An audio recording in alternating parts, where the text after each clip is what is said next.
Welcome back. Now we're going to be learning about BATNA and WATNA. Your best alternative to a negotiated agreement is known as your BATNA. If the proposed agreement doesn't exceed your BATNA, it might be wise to consider walking away from the negotiations as you have other options. Your WATNA, on the other hand, is the least favorable outcome that you could face if no agreement is reached. So you need to be careful when your counterpart is pushing you too far in this direction. BATNA and WATNA are two crucial concepts that can significantly impact the outcome of any negotiation.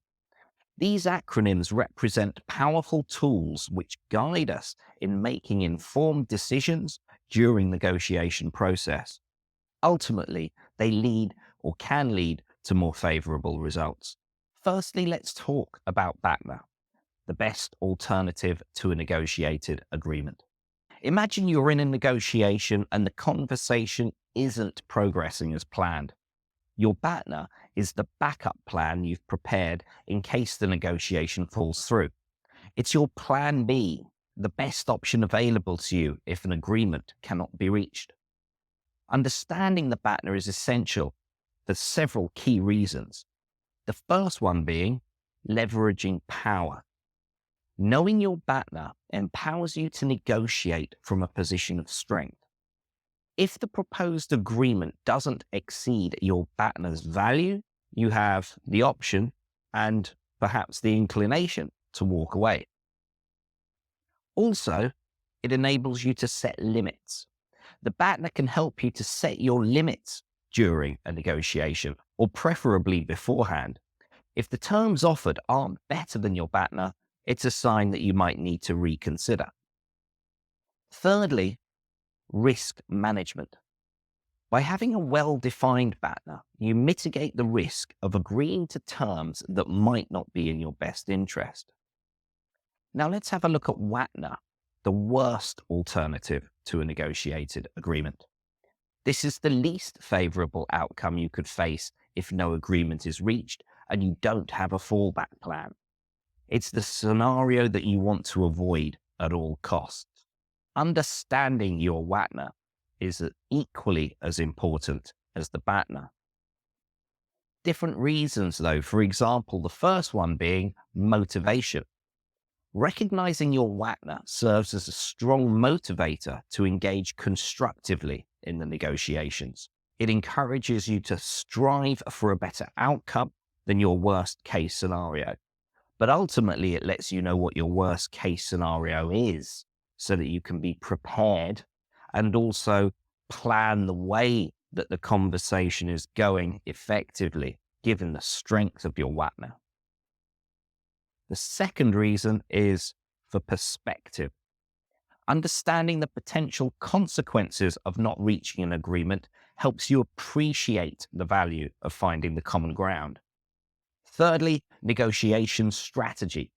Your awareness of the other party's WATNA can guide your negotiation strategy.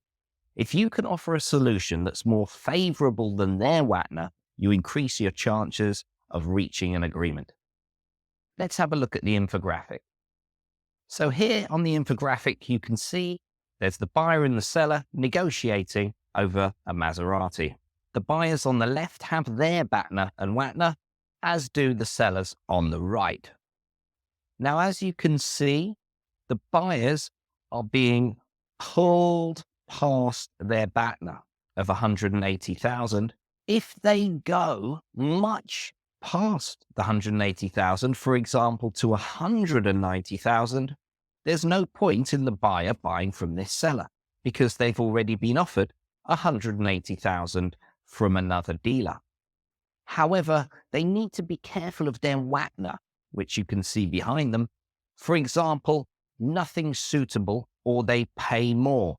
So, for example, maybe the other dealer sells the car before they have a chance to buy it, and then their next best scenario would be maybe paying $210,000 for the Maserati.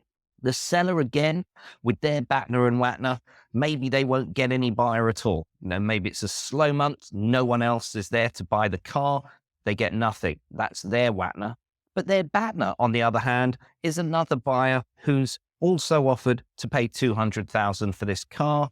So if they don't get any more than $200,000, no worries, they just take the BATNA of $200,000. Incorporating both BATNA and WATNA into your negotiation toolkit allows you to approach discussions with clarity, confidence, and an awareness of the potential outcomes. By assessing alternatives and understanding the strengths and weaknesses of each party's positions, you position yourself to achieve agreements that are not only beneficial, but also aligned with your priorities. In the next learning module, I'm going to be giving you a short exercise to do where you'll be establishing your BATNA and WATNA and making a decision as to what a company should do. See you in the next module.